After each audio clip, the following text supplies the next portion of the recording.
નમસ્કાર મિત્રો, અમારા નવા વિડીયોમાં આપનું હાર્દિક સ્વાગત છે। આજે આપણે વાત કરીશું જીજાજી સાથે લગ્ન બનેલ સત્ય ઘટના વિશે। બંને પ્રેમમાં પ્રમાણિક અને લગ્ન માટે વચનબદ્ધ હતા।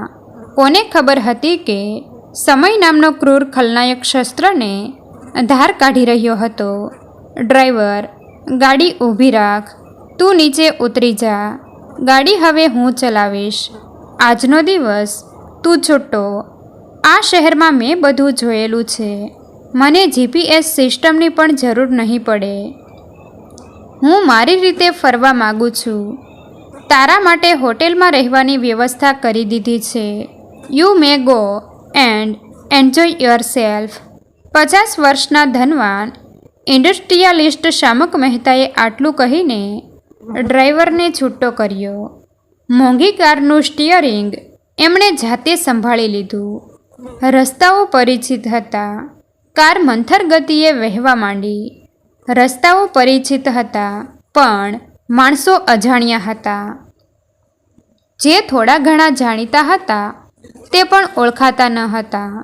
ચેતના લોજની નીચે ફૂટપાથ પર બેઠેલો મોચી કાર ધીમી પાડીને એને ધ્યાનથી નિરખ્યો ત્યારે માંડ ઓળખાયો। હા, આ ડોસો ત્યારે 35 વર્ષનો હશે। 20 પૈસામાં એ જૂના સ્યુઝને અરીસા જેવા ચમકાવી આપતો હતો, પણ ત્યારે ખિસ્સામાં 20 પૈસા ક્યાં હતા? શામકને યાદ આવ્યું કે પહેલીવાર એણે કઈ તારીખે 20 પૈસા ખર્ચીને પોતાના ભૂખડી બારસ જૂતા ચમકાવ્યા હતા। યાદ તો હોય જ ને। એ દિવસે શામક પહેલીવાર શાલ્મલીને મળવા માટે ગર્લ્સ હોસ્ટેલમાં ગયો હતો। ગેસ્ટ રૂમમાં શાલ્મલી પ્રતીક્ષા કરતી બેઠી હતી। હજુ તો આગલી સાંજે જ બંને જણા પ્રથમવાર સાથે બહાર જવાના હતા। એ જમાનો જુદો હતો, ત્યારે ડેટિંગ શબ્દ હજુ ચલણમાં આવ્યો ન હતો। શાલુને જોઈને શામકનું દિલ જોર જોરથી ધડકવા લાગ્યું હતું। શાલુ શરમાઈ રહી હતી। જઈશું ને? તું તૈયાર છો ને? બધી વાત થઈ ગઈ હતી, તો પણ શામકથી પૂછાઈ ગયું। પ્રેમ ગભરાતો હતો, રૂપ શરમાતું હતું। હા, હું તૈયાર થઈને જ આવી છું, નજર ઉઠાવો તો દેખાય ને? શાલ્મલીના બોલવામાં નારી સહજ ઠપકો હતો। એ પછી જ શામકે પ્રેમિકાની તરફ ધ્યાનથી જોયું હતું। શાલ્મલીએ બ્લેક રંગનું પોણી સ્લીવનું શર્ટ પહેર્યું હતું, નીચે પીચ કલરનું બેલ બોટમ હતું। શર્ટમાં મોટા સફેદ વટાણાની ડિઝાઇન હતી। ફર્સ્ટ ટાઈમ પહેર્યું છે ને? શામકની બિન અનુભવી આંખો માટે પણ આ ડ્રેસ નવો હતો। એણે વ્યવહાર નિભાવ્યો। New prince? શાલ્મલી મુક્ત ભાવે હસી પડી। શામકે જમીન તરફ નજર ઘુમાવી, એ જોવા માટે કે ચાંદીની ઘૂઘરીઓ ક્યાં વેરાણી। પછી રૂપના મુખેથી રૂપાની ઘંટડી જેવો અવાજ સંભળાયો। કોણ આવી રીતે બોલીને ન્યૂ પ્રિન્સ વિશ કરતું હશે? સાવ બાઘા છો। આ વિશેષણથી સંચેડાયેલા શામકે પ્રેમિકાના જમણા ખંભા પર છૂટી ખણી લીધી। અનુભવ નહોતો ને, એટલે છૂટીને બદલે ચીમટો ભરાઈ ગયો। શાલ્મલીએ સીજ પાડી, છણકો કર્યો। બાપરે, સાવ જંગલી છે, આટલા જોરથી ચીમટા ભરતો હશે? આખી જિંદગી આવું જ? શામકને એ સમજાતા થોડીક વાર લાગી કે શાલુની સીજ પણ બનાવટી હતી અને એનો છણકો પણ બનાવટી। તો પણ શામક જે બોલ્યો એ સાચું જ બોલ્યો। સોરી મારી રાણી, આ પહેલી અને છેલ્લી વાર મેં તને દર્દ આપ્યું છે, હવે પછી ક્યારેય તને। પ્રત્યુત્તરમાં શાલ્મલી તરફથી $1 મિલિયન સ્માઇલ મળ્યું અને $1 બિલિયન બિરુદ મળ્યું। બાઘા છો। કાર ધીમી ગતિએ સરકતી રહી। અંબર થિયેટર આવ્યું અને ગયું। રામડેરી રેસ્ટોરન્ટ પછી શામકે કાર થોભાવી. ટ્રાફિક ભરચક હતો. દિમાગમાં પણ ભરચક યાદો ઉમટી હતી. આ રેસ્ટોરન્ટમાં પહેલીવાર શાલ્મલીની સાથે ડિનર કર્યું હતું. ત્યારે કેન્ડલ લાઇટ ડિનરનો ભારે ક્રેઝ હતો. જમવામાં પરોઠા અને આલુ મટરની ફેશન હતી. સબ્જી તીખી હતી. શાલુએ સિચકારા મારતા આઈસ્ક્રીમ મગાવવાની માંગણી કરી અને શામક હા પાડે એની રાહ જોયા વગર જ મેનુ કાર્ડમાં જોઈને ઓર્ડર આપી દીધો. 2 કસાટા. એ દિવસોમાં કસાટા આઈસ્ક્રીમ નવો હતો. શામક બાથરૂમમાં જઈને પાકીટ ચેક કરી આવ્યો હતો. 5 રૂપિયાની 3 નોટ જોઈને એના મનમાં હાશ થઈ ગઈ હતી. ત્યારે એક કસાટાની કિંમત જ 3 રૂપિયા 10 પૈસા હતી. એ રાત્રે ડિનર પછી બંને શત્રુશલ્ય થિયેટરમાં સાથે ફિલ્મ જોઈ હતી. એ યાદ કરીને શામક આજે પણ હસી પડે છે. ફિલ્મનું માત્ર નામ જ યાદ રહ્યું છે. ફિલ્મનો એક પણ સીન સમ ખાવા પૂરતોય બેમાંથી કોઈએ જોયો ન હતો. એ હરોળની કોર્નર સીટમાં બેસીને 3 કલાક સુધી થિયેટરના અંધકારમાં શામક અને શાલ્મલીએ ઉજળા ભવિષ્યના સપનાઓ જ જોયા કર્યા હતા.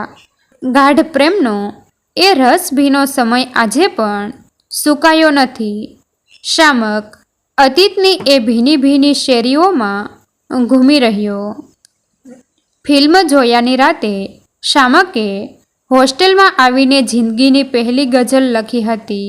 એને છંદનું જ્ઞાન ન હતું, પણ પ્રેમની અનુભૂતિ તો હતી.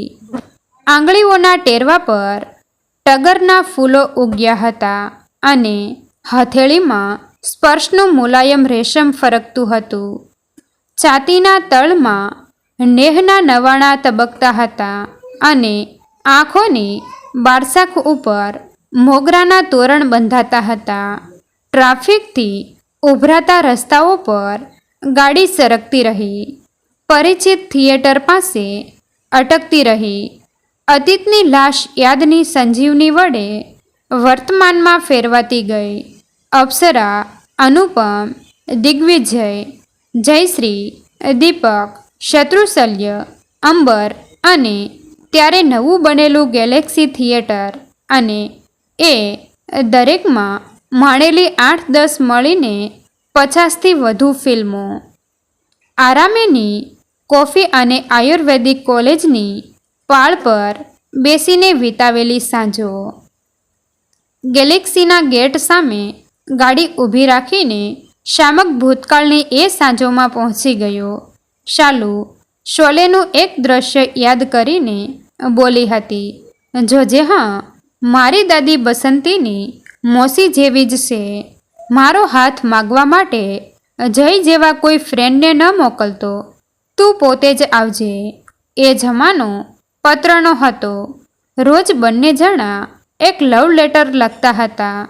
રૂબરૂ મળે ત્યારે આપલે કરી લેતા હતા.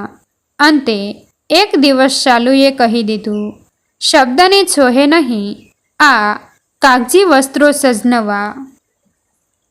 આજની પત્રો બંધ અને કંકોત્રીની તૈયારી શરૂ. બંને પ્રેમમાં પ્રમાણિક હતા. લગ્ન માટે વચનબદ્ધ હતા. કોને ખબર હતી કે સમય નામનો ક્રૂર ખલનાયક પોતાના શસ્ત્રને ધાર કાઢી રહ્યો હતો. અચાનક એક સાંજે રડી રડીને સૂજી ગયેલી આંખો લઈને આવેલી શાલુએ કહ્યું, મને માફ કરજે, મેં તને નીરુ દીદી વિશે કહ્યું હતું ને. મારી મોટી બહેન, એને ડિલિવરી થવાની હતી. દીદીએ દીકરાને જન્મ આપ્યો અને પોતે ચાલી ગઈ. જીજાજીના શોકની સીમા નથી રહી. દીદી વગર દીકરાને કોણ સાચવશે? મારા પપ્પાએ નિર્ણય કરી લીધો છે, જીજાજી સાથે મારું લગ્ન. શામકે શાલુને ખૂબ સમજાવી, પણ એ વિવશ હતી. એણે કહી દીધું, આપણો પ્રેમ મહત્વનો હતો, પણ મારા માટે પપ્પાનો આદેશ અને દીદીની આખરી નિશાની જેવા દીકરાનું ભવિષ્ય વધારે અગત્યનું છે. હું તારી માફી માગીને વિદાય લઉં છું.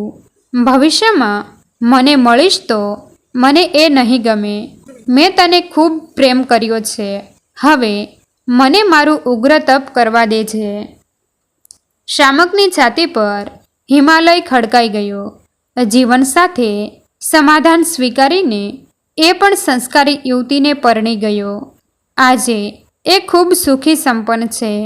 શાલુને આપેલું એક વચન એને પાળ્યું છે, ક્યારેય ન મળવાનું, અને બીજું વચન તેને નથી પાળ્યું, એને ભૂલી જવાનું. રામ ડેરી રેસ્ટોરન્ટનું સ્થાન હવે બદલાઈ ગયું છે. શામકે અંદર જઈને 4 નંબરના ટેબલ તરફ જોયું. 20-22 વર્ષના બે યુવાન પ્રેમી પ્રેમિકા આછા અવાજમાં ડિનર માણતા બેઠા હતા. શામકે દૂરથી જ એમના મસ્તક પર આશીર્વાદ ભર્યો હાથ મૂકી દીધો. જલ્દી પરણી જજો. સમયને ખલનાયક બનાવવાની તક ન આપશો. મિત્રો, તમને જો આ વિડીયો પસંદ આવ્યો હોય તો વિડીયોને લાઈક અને તમારા અન્ય સગા સંબંધી મિત્રો સાથે વિડીયોને શેર કરવાનું ભૂલતા નહીં. અને આવા જ નવા જીવન ઉપયોગી, જીવનમાં કંઈક નવું કરવાની પ્રેરણા મળે તેવા વિડીયો જોવા માટે અમારી ચેનલ સાથે બન્યા રહો. થેન્ક યુ મિત્રો. મળીએ છીએ એક નવા વિડીયો સાથે. આભાર.